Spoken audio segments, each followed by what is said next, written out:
ናችኋለሁ? እግዚአብሔር ይመስገን ደህና ነኝ። የሆነ ነገር ላማክራችሁ፣ ምክርም እንከራችሁ፣ ያኔ እንመካከር። ጓደኞችን ጋር መመካከረው ነው በነገራችን ላይ ማለት ነው። እና ምን ልላችሁ ነበረ፣ ሁሉም በጊዜ ይሆናልና ሁሉም በጊዜ ያምራል የሚለውን ነገር ልንገራችሁ። አንድ ሰው የሆነ ጊዜ ሁሉም በጊዜው ሊሆን ይችላል ይላል፣ የሆነ ጊዜ ደግሞ ሁሉም በጊዜው ያምራል። ያምራል ከሚለው ልጀምር ማለት ነው። እና አሁን ለምሳሌ እኛ በእኔ ማለት ነው በእኔ የልጅነትና ያሁኑ አሁን ላይ ሁኜ ማስበውና ያን ልጅ ሁኜ ካወቁ ጀምሮ ማለት ነው ካወቁ በኋላ የማስበው ልንገራችሁ። ልጅ ሁነን እስከ ቤተሰብ ብቻ ከቤተሰብ እስከወጣንበት ድረስ እስከ 10 ምናምን ዓመት ድረስ ቤተሰብ ጋር ብንኖር ተደርቦ አይንባልም ማለት ነው። እኛም ስንኖር በነፃነት ነው። ከቤት ከእናት ከአባቴ ቤት ልኖር እናት አባቴ ጋር ልኖር ምናምን ብለን ዝም ብለን በቃ እንደተደረግን አናስበውም።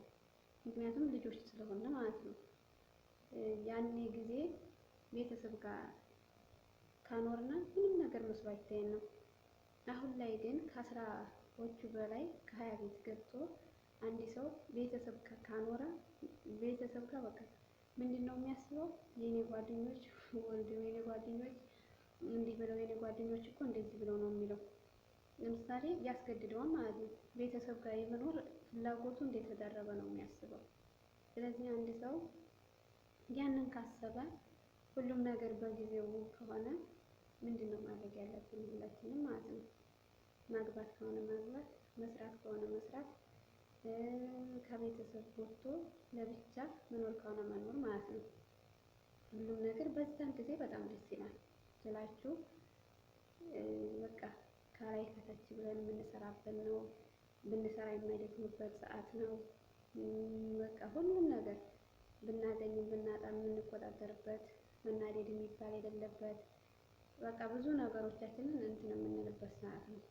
አንድ ሴትዮ ምናለች መሰላቸው ቤት ላይ ቀርባ ነው እስከዛሬ ካሳለፍሽውና ከሚቆጭሽ ነገር ስትባል በሰው ቤት ያሳለፍኩት እድሜ በጣም ይቆጨኛል አለች። አያችሁ፣ አንዳንድ ጊዜ እኛ ሳይመስለን የምናሳልፋቸው ነገሮች በጣም ዋጋ ያስከፍላሉ።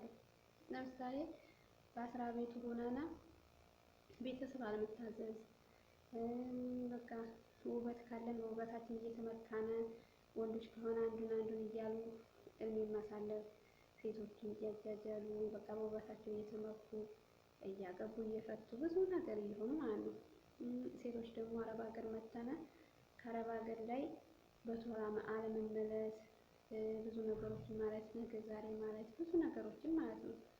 አሁን ለኔ ፍሬም ያላችሁት አረብ ሀገር ስንመጣ በአስራ ቤት ከሆነ ለመመለስ ስንት ጊዜ ሊፈጅብን የውሳኔ ሰው አይደለንም ማለት ነው። አሁን እኔ ለምሳሌ የኔ ጓደኞች አግብተው ወልደዋል፣ ያላገቡም አሉ፣ የተሰደዱም አሉ፣ ብዙ ነገሮች አሉ። አሁን አንድ ሰው እኔ ጋር እኩል አረብ ሀገር መጥቶ ቤት የሰራ ሊኖር ይችላል፣ መኪና የገዛ ሊኖር ይችላል፣ ምን ያደርግ ይችላል። በጣም አሪፍ ሄዶ ደግሞ ምንም ነገር ሳይኖረው ሄዶ ተመልሶ ልጅ ሊወለድ ይችላል። ብቻ የተለያየ ህይወት የተለያየ ነው።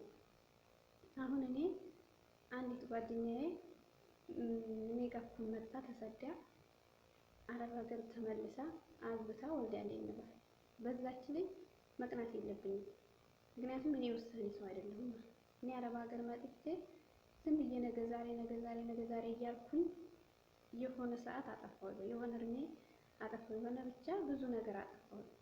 አሁን ላይስ መናደድ ነው ያለብኝ ካለው ወይስ እንደገና ያን ያለፈውን ነገር መካስ ነው ያለብኝ? አንድ ይሄን ማሰብ አለብኝ። ሁለተኛ እስከዛሬ ያሳለፍኩት ነገር እንዝላልነቴ ከሆነ የውሳኔ ሰው መሆን አለብን። የውሳኔ ሰው ከሆነ የቀረን እድሜስ ያለን እድሜስ ብለን በቀረን እድሜ እንትን ማለት አለብን። አሁን እኔ አንዲት ህፃን ልጅ ጋር ብጫወት ወይም ዝም ብዬ በቃ እየሮኩኝ ምናምን የሆነ ነገር ባደርግ ያኔ እንትን አፍራውጥተው አይናገሩም እንጂ አንዳንዶቹ ይሳደባሉ። በኮሜንቱም የምናየው ነው። የሆነች ሴትዮ የሆነ ተለቅ ያለ ሰው ካገባች አባቷን አገባች ይባላል። ትንሽ ካገባች ወንድሟን አገባች ይባላል። አያችሁ፣ የሰው አፍ ለራሱ በጣም ከባድ ነው። ስለዚህ በጊዜያችን መጠቀም አለብን። ሁሉም ሰው ጊዜውን ከተጠቀመ በአግባቡ በጣም አሪፍ ነው። አንዳንድ ጊዜ ሴቶች እድሜያቸው የሆነ ነገር ያግዳቸዋል ይባላል። ለመውደድ፣ ለማግባት፣ ለማማጥ፣ ብዙ ነገር ለማምጣት። ወንዶችስ? አሁን የኔ ጥያቄ ወንዶችስ? ለምሳሌ አንድ ወንድ ልጅ በስነ ስርዓት ባለው እንትን በወጣትነቱ ተፍ ብሎ ወደ ትዳር ገብቶ ልጆችን ካሳደገ እነሰው ገና እድሜው አይገድበውም ተብሎ እድሜውን ማባከን የለበትም።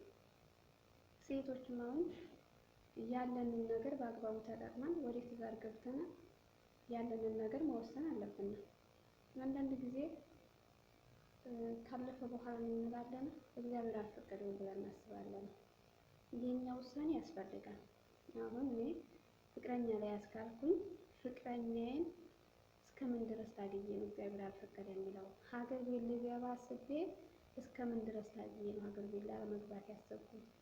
የሴት ጓደኛ የሴት ጓደኛ እስከምን ደረጃ ይዤ ነው ያቺ ጓደኛ ትሆን የምለው?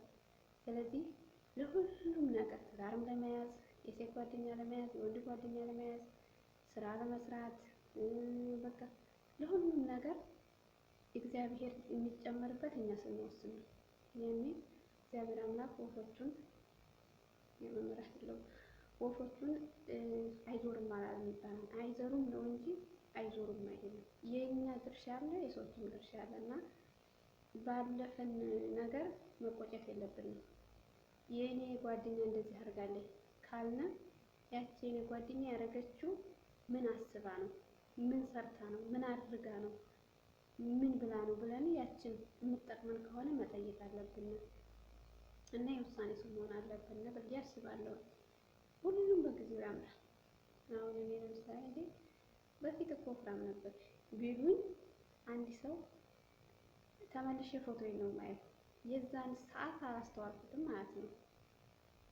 አንድ ሴት ደግሞ ምንም ነገር ሳይኖራት እገሌ እኮ ተለወጠች ከተባለ ያቺ ሴት ምን ሰርታ ነው የተለወጠችው ማለት እንትን ይላልና እንዴት በጊዜው የሚሆነው አንድ ነገር ሞክረን ስንቀር ነው። አሁን እኔ የሆነ ነገር ሞክራለሁ፣ አይሳካልኝም፣ እሞክራለሁ፣ አይሳካልኝም።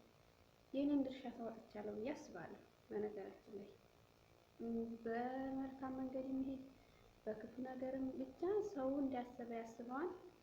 እኔ የሆነ ነገር እንትን ስል በመልካም ነገር እንትን ብዬ አስባለሁ። ምክንያቱም ለእኔ የሆነኛም ብዬ ስለሆነ አስቤ የጀመርኩት ያንን ነገር እየሞከርኩ ካቀረ በቃ ድርሻዬን ተወጥቻለሁ ብዬ አስባለሁ። የምንም ነገር አጥብቆ መያዝ እኔ በጣም እወዳለሁ። ለምንም ነገር ቆራጥ መሆን እፈልጋለሁ። ግን ሞክሬ ካቀረ ያኔ ሁሉም ሰው እንደሚያደርገው ወይ ተናድጄ ወይ አልቅሼ ወይ ምን ብዬ ወደ ራሴ እመለሳለሁ ማለት ነው። ስለዚህ ሁሉም በጊዜው የሚሆነው ያን ጊዜ የሚሆነው እንደዚህ ነው ብዬ አስባለሁ። እኔ በሁለቱ መንገድ ማለት ነው። በነገራችን ላይ ብዙ ጊዜ ሁሉም ነገር ያስከፍላል። ያኔ ሁሉም ነገር ዋጋ ያስከፍላል። የሚገርመው ነገር ቆም ብለን ካሰብን ማለት ነው እድሜያችን እየገፋ በሄደ ቁጥር እንዴ የውሳኔ ሰው ያስደርገናል። መኖር እስካለን ድረስ በዚህ ምድር እድሜ እየገፋ ሲሄድ ግን ውሳኔ በጣም ያስፈልጋል። ውሳኔ ማለት ነው። ግን ያን ቦታ ከመድረሳችን በፊት የሰው ምክር መስማት አለብን። ሰው የሚመክረን አንዳንድ ጊዜ ለራሳችን ጥቅም ነው፣ አንዳንድ ጊዜ ደግሞ ጥቅም ላይሆን ይችላል። ግን ብለን ሰምተናል የሆነ ሰዓት እንትን ይላል እና አሁን በልጅነታችሁ ሮጥ ብላችሁ ልጆቻችሁን አሳድጉ። ወልዳችሁ ልጅ በልጅነት ነው ይባላል አንዳንድ ጊዜ እና በልጅነት ነው ከተባለ እውነት ነው። ምክንያቱም ያኔ እንደዚህ አድርጎ አሁን ትንሽ የአረብ ሀገር ስንመጣ ፎቅ ስንታዘዝ ፎቅ፣ ምድር ስንታዘዝ ምድር እንትን ስንል ከዛ 2 ዓመት 3 ዓመት 4 ዓመት እየቆየ ስንሄድ ይደክመናል። እንዴ እኔ ላይ ለራሴ መቼ ነው የምኖረው? ብለን እናስባለን። ምንም ነገር ባይኖረን ማለት ነው። እየሰራን ቢበላሽ ለራሱ እንዴ እኔ መቼ ነው የምኖረው? ምክንያቱም ፊታችን ይቀያየራል፣ ሰውነታችን ይቀያየራል፣ ብዙ ነገራችን ይቀያየራል። ስለዚህ በዚች ምድር ከኖርና ለኔስ የምኖረው መቼ ነው ብለን ስለምናስብ ወደ ራሳችን ተመልሰናል። ለኔም ጊዜ ልስጥ ብለን እናስባለን እና የውሳኔ ሰው መሆን አለብን። ሁሉም በጊዜው ቢሆን አሪፍ ነው። በወንዶችም በሴቶችም በእድሜያችን በስነ ስርዓት ብንጠቀም፣ በተሰጠን ነገር እናመሰግን፣ የተሰጠንን ነገር ደግሞ ሁሉም ነገር ብናደርግ ብዬ ተስፋ አደርጋለሁ እና ጓደኞችን ጋር ማወራው ነው። በነገራችን ላይ ለምን በዚች ምድር ስንት ዓመት ልንኖር ነው? 100 ዓመት፣ 200 ዓመት፣ 300 እነ ማቱሳላ የኖሩትን እድሜ ልንኖር አይደለም።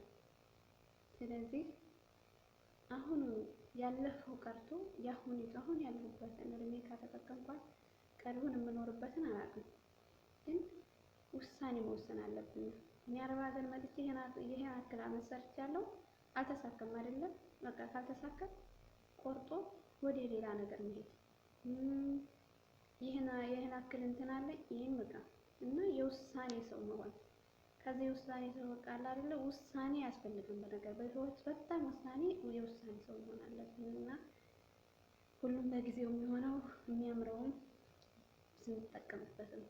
መልክን፣ ገንዘብን፣ እድሜን፣ ጤንነት እግዚአብሔር የሰጠንን ማለት ነው። ለመልካም ነገር ከተጠቀምንበት ሁሉም ነገር በጊዜው ይሆናል። ሁሉም ነገር እግዚአብሔር የፈቀደው ነው።